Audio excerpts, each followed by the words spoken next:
Hi, and welcome to the third podcast episode of OT on the Hill. My name is Megan. I'm a Doctor of Occupational Therapy student at Nova Southeastern. And I'm Hannah, a Doctorate of Occupational Therapy student and a practicing occupational therapy assistant in a skilled nursing facility. On today's episode, we have a special guest joining us all the way from Washington, D.C. That's right. He's a certified occupational therapy assistant with expertise in assistive technology and public health policy. He's a business owner and advocate who's worked on Capitol Hill, and we're so appreciative that he took the time to join us today and answer a few of our questions. Welcome to the podcast, Delvin. Hey guys, what's going on? Thank you for having me. I really appreciate it. Absolutely. Yeah. All right. So Delvin, if you don't mind, we'll just jump right in. My first question for you was, can you start by telling us a little bit about your current job or what you're focusing on right now? Yeah, so I'm representing RESNA today. RESNA is the Rehab Engineering Society of North America. My current position, I'm a federal contractor with the U.S. Department of Agriculture. What I do with them, I am the Assistive Technology Program Manager at the USDA. I manage the program that provides the assistive technology and reasonable accommodation consultation and recommendations for employees with disabilities. And so we have 12 agencies nationwide, and we have individuals who may go to their reasonable accommodation specialists. It's either through their Department of HR or through the Department of Civil Rights, depending on how their agency is structured. And they have issues with low vision or blindness, deaf and hard of hearing, fine motor dexterity for like typing, ergonomic issues with their back or neck, they have pain and so forth. We provide accommodations for them based on the ADA law, which requires that federal employers make mandates that employees have reasonable accommodation to fulfill all of their work duties. And so that's what I'm doing. Yeah, cool. It's nice to, meet somebody. In school right now, all we know or, think about is the clinical setting. So it's nice to meet somebody that does occupational therapy, but just, outside of the box. It's neat for us to meet you and talk to you about that, just so we can give our listeners, there is an actual person that works outside of a clinic. Oh, absolutely. But, yeah. That kind of brings me to my next question. What inspired you to become an occupational therapy assistant or just get involved in OT in general? I went to the great Norfolk State University, HBCU, in Norfolk, Virginia, and I was exercise science. And I know I've always wanted to go to school for some type of therapy. My high school senior paper was my career goal was to be a physical therapist. I had the paper in my drawer to this day. I keep that for my reference. I was exercise science. I was trying to decide. I graduated December of 2002, and if you may know that occupational therapy was transitioning from bachelor's to master's in the fall of 2003. That was going to be the first class of most programs to be a master's program. In the spring of 2003, just I finished undergrad. I didn't know what I wanted to do right then. So I was working as a rehab tech or rehab care in Norfolk, Virginia. And rehab care had a program where they would give tuition stipends to employees who worked for them for 2 years. And so I received a tuition stipend, which covered the whole program at the time. Awesome. The local OTA program at Tidewater Community College in Virginia Beach, Virginia. And so I started that program. I was the last class of the Certificate Occupational Therapy Assistant program. They don't have those anymore. They phased all those programs out. And it's now a 2-year associate's degree program to be OTA. And so I was able to finish that program. My undergrad was exercise science and like health promotion. So I was really interested in public health and health education. And so, it's time to leave Norfolk, Virginia. So I moved to Washington and I moved on to Howard University for public health education, public health policy. And then basically to answer your question, I got into OT through rehab care, offering a tuition stipend. So that's how I got into OT. And it didn't take you long to realize that you wanted to do public health. And that's when you ended up at Howard. Yeah. I was in, then I moved to Washington because DC was all, everything public health, everything public policy. And so that's how I got into health policy and public health. I wanted to, do more than just the clinic. I wanted to do something that's in the community and community based and have a broad impact. But so what inspired you to get into what you're doing now with the USDA? What led you to that? Well, you guys may know what is called PDPM, which is the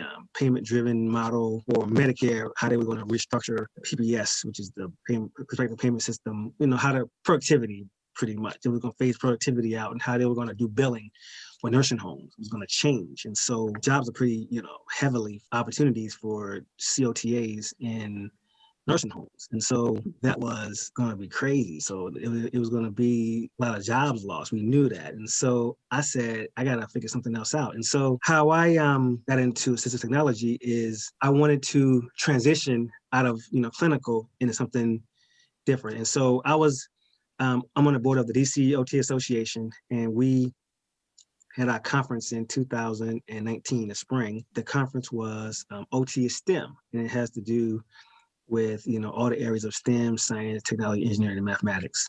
And so my son, he does, Lego robotics and STEM activities. And so after the conference in April, I started really getting heavily involved in assistive technology, how OT relates to AT. And I got heavily involved with RESNA, RESNA rehab engineering. And between the spring and the fall, before PDPM was going to go in effect in October of 2019, I said, let me see how can we make a transition into assistive technology. And so I applied for all the jobs that were out there that related to OT, that were in occupational therapy assistant relating to AT. And so that's how I got the opportunity in October 2019 with the USDA. There was an opportunity that came about through a contractor. And so even though the federal government operates on a annual fiscal year that starts in October. And so that when the budget changes. And so a lot of transition happens in October, right, or at the end of September going into October. So that's when the job came about, because it was a new contract that came in play in October of 2019. And so by the grace of God, I was able to get that new contract opportunity. And so I got into my job. I know that you're studying right now for your certification, but right, before you had that, was there any, requirements that you had to meet in terms of getting the job with the USDA? That's a good question. So the USDA did require the person who they hired to be the program manager of the AT program to be an ATP through RESNA. And so, okay, but if you know the history, OT is over 100 years old, and the ADA and AT are about 30. So AT, assistive technology, birthed out of occupational therapy. And so if you look at some of the practice framework of ATs, all OT based, all OT based, practice framework. All the terminology is similar to OT. And so what I tell folks who are interested in alternative careers, especially AT, is to just sell your OT skill based on what the job description said. And so when we met for the interview, I just went down the job description and just talked OT to every job skill. And so it's, so I sold myself based on OT skills that I had and what I knew for AT. So they gave me the opportunity for the job, and I just have to at some point become certified. So I'm studying now for the ATP exam. So I hope that goes well. We'll see how it goes. Yes, that's comforting too, that, just with our OT skills that we've been in almost 4 years of school for, we can sell ourselves for anything. Oh my God, yes. So Delvin, you've had some experience in advocacy on Capitol Hill. Can you tell us a little bit more about that? So that's a good thing for asking. So in 2009, while I was at Howard University, like I said, my graduate program was in health education and public health policy.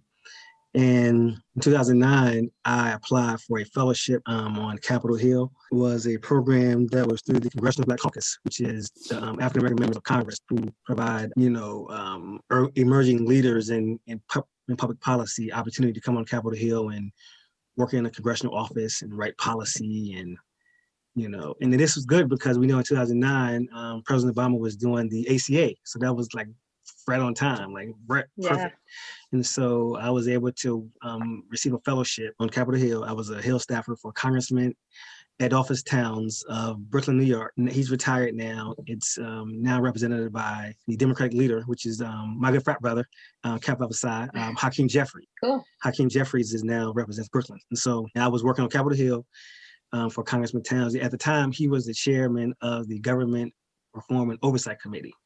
And so we worked, part of the fellowship was in the office, working with constituents out of New York on public health issues going on, how they were going to benefit from the ACA bill that was working way through Congress. And also his committee, where he was the chair, we worked on Medicare oversight and like the cuts that were coming and restructuring of Medicare. And we were doing like fraud and waste and abuse of Medicare, and how does the Congress have oversight over Medicare? And that was a big eye opener for me. And so that was good, firsthand knowledge to have. And so that was real good. That was a big deal for occupation from AOTA, having a practitioner work on Capitol Hill, and while they were doing like Hill Day, and I was able to, work with some of the panels and some of the organization. And I was also with DCOTA at the time too. And so that was a good opportunity between 2009 and 2010. And in 2010, I ran to be the RA for AOTA for District of Columbia, which is the Representative Assembly, which creates the laws. It's like the OT Congress technically. And so I was elected by the OT licensed membership of DC to become the Representative Assembly representative to DC. That was 3 years, and that was between 2010 and 2013. And so that was good. And that was more, engaging in advocacy and public policy. And then once that ended in 2013, I assumed the role that I'm still serving as to this day, as the advocacy and health policy chair of DCOTA. How has being an assistive technology program manager, or really just anything involving assistive technology, changed since the COVID-19 pandemic started? Like, have you been pulled in any direction? Has your priorities changed? Anything like that? One good thing is that I used to commute to DC, to the USDA headquarters on Independence Avenue, but now we work from home because all of our clients are nationwide, and most of them are at home also. We do Teams and Zoom, and we meet with the clients wherever they are. You do a consultation, see what their needs are, what their disability is, and then we do research to find out the most appropriate accommodations. So yeah, the only thing that's changed is that we're not in the office anymore. We're at home. Okay. So, but the work still remains the same. So it's all piece, online based. Probably more people, because now they're at home too, and now they're even using technology more also, like students and companies, because they're not going either. So a lot of folks, that's a challenge. So we work with vendors. We have vendors, federal government contractor vendors who do accessibility, and some of our vendors do in-person home visits. They have vendors all across the country where they can, wherever they're located, they can go to the home and do a setup, or we can do remote training of a particular software, or we can do share your screen and like face your PC and kind of like walk you through a tutorial of that software. So that's a good plus, is to have our vendors, and so that's been a big help. We have folks from East to West Coast, like the USDA. We also, because it's like agriculture, we have folks who work in forestry. When they have the forest fires in like California in all summer, that's they hurt their back or they got some kind of injury. We have to work with them to accommodate their work. So that's so people don't think that the forestry is a part of part of USDA. And so, Since the COVID-19 outbreak, have you come across any like barriers or inequities that affect people that you serve, those with disabilities or other marginalized communities that you've come across? That's a good question. It's really been a challenge for folks who are deaf and hard of hearing and like low vision and blindness. Because if you're at home and you a new employee or you need accommodations at home, there's no one to assist you.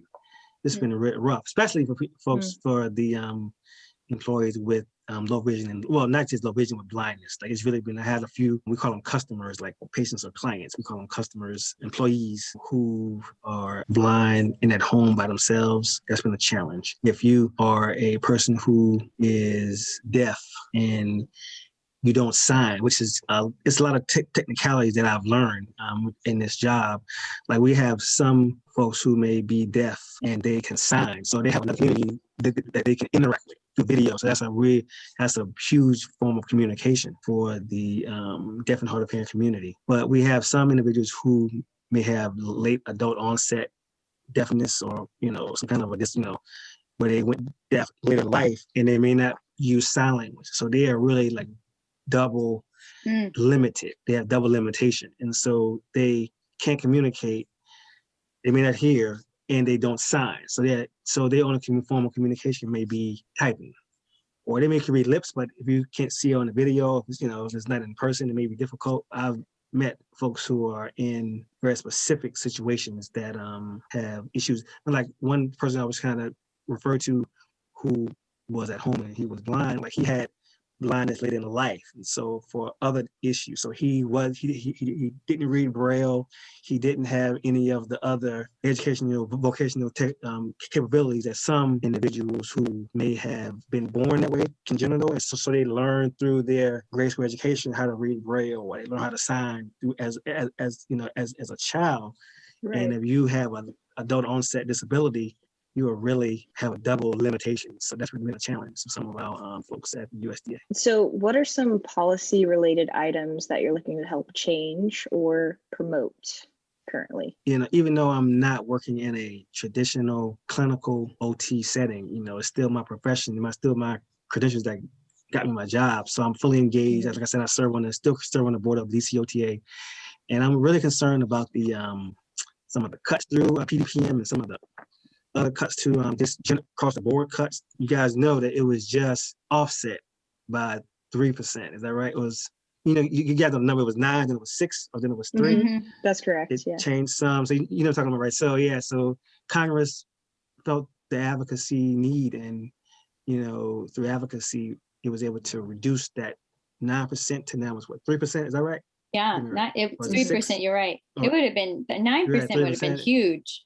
Yeah, it would have been huge. And so that's a lot of jobs that were able to be saved recently. And so, and there are a lot of jobs that could be created. They don't have to feel that same crunch of, funding. And so they can create more opportunities. They can create some more PRN opportunities. People who want to be on vacation. And I just got a new PRN job. So that was like, oh, praise God. So, and so that was good. So, that probably wouldn't have come about if I didn't, if that offset wouldn't have happened. So that's one that we want to make sure that zeroes out. AOTA is now working to zero that 3% out to no cut. And so that'll be a good deal. And also the 15% for OTA and PTA next year, you guys know about that? Yeah. That'd be a huge cut to assistance services.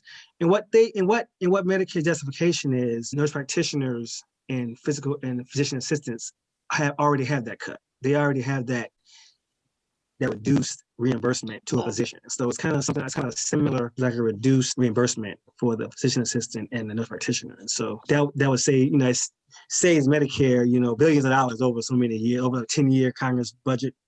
Let me back up. So Congress does the budget every 10 years. It's called the Balanced Budget Act. It was in 1998 is when they originally did productivity for therapy. And like every year, it happened in 2000, 99, 2000. It happened in 2010.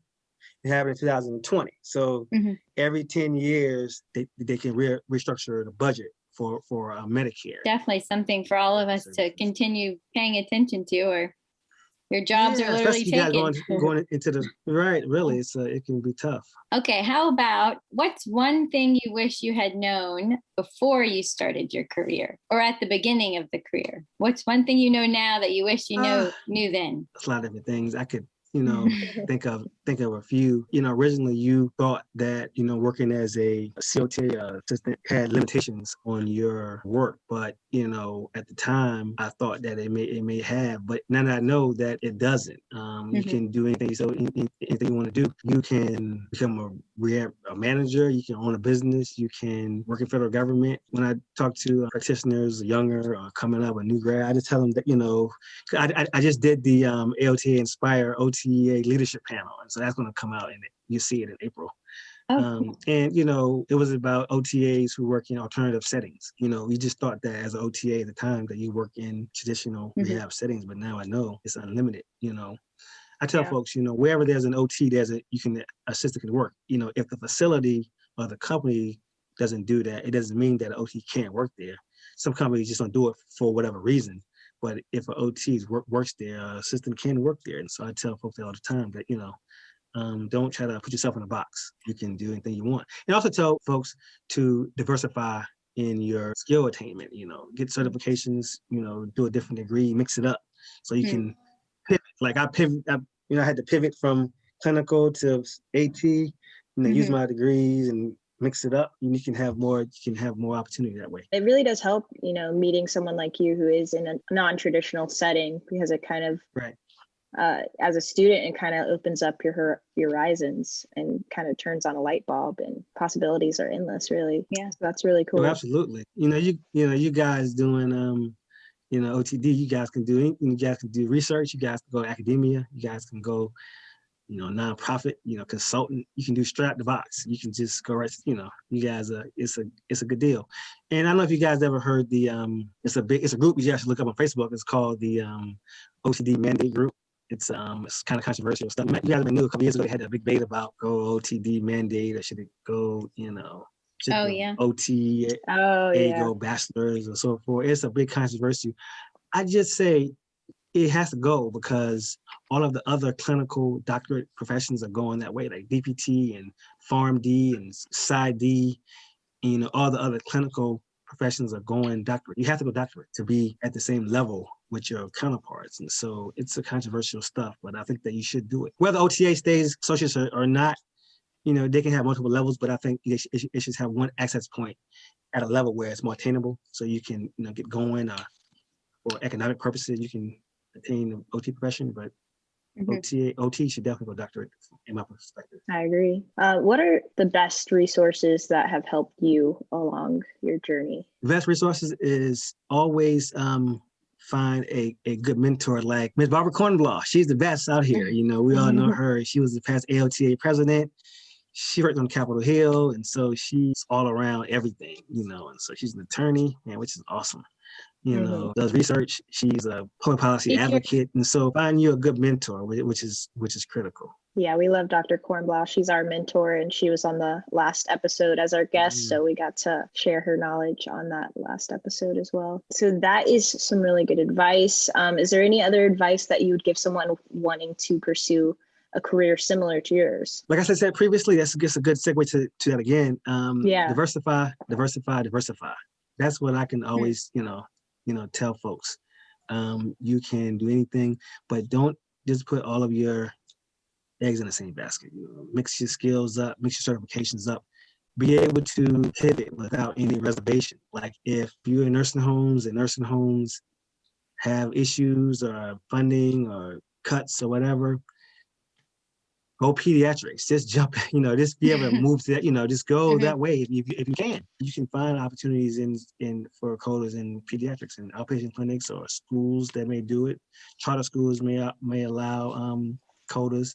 You have to just be able to move, be able to shift your skill and be able to go with where opportunities, are. And if you want to go for a different degree, I say that's even better. You want to do in management, go if you have a bachelor's degree, but you're a coda, you want to go for an MBA or a public health degree or public administration or some kind of other, skill that you can, other degree that you can diversify from OT to another skill is good. Certifications are always good. You can do certifications in many different areas that can help build your expertise. Like I said, one of my mentors is a PTA. She has an associate's degree, but she did certifications in RAC CT certified, which is pretty much a non-nursing MDS coordinator, which is it's a 40-hour course like a nurse would take to become a Medicare payment manager of a nursing home, pretty much. Oh. And she's like a Medicare guru. And that's cool. And she's now a licensed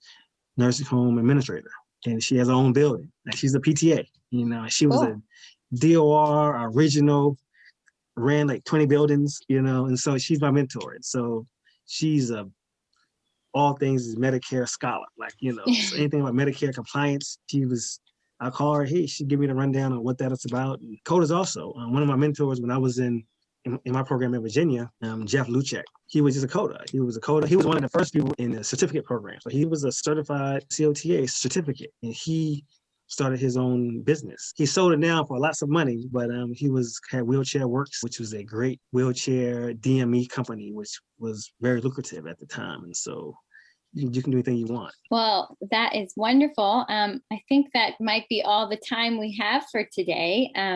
Delvin, one last question for you. where can our listeners find you if they need to get in touch with you or learn more about what you're doing, or just kind of want to, follow up and stay informed?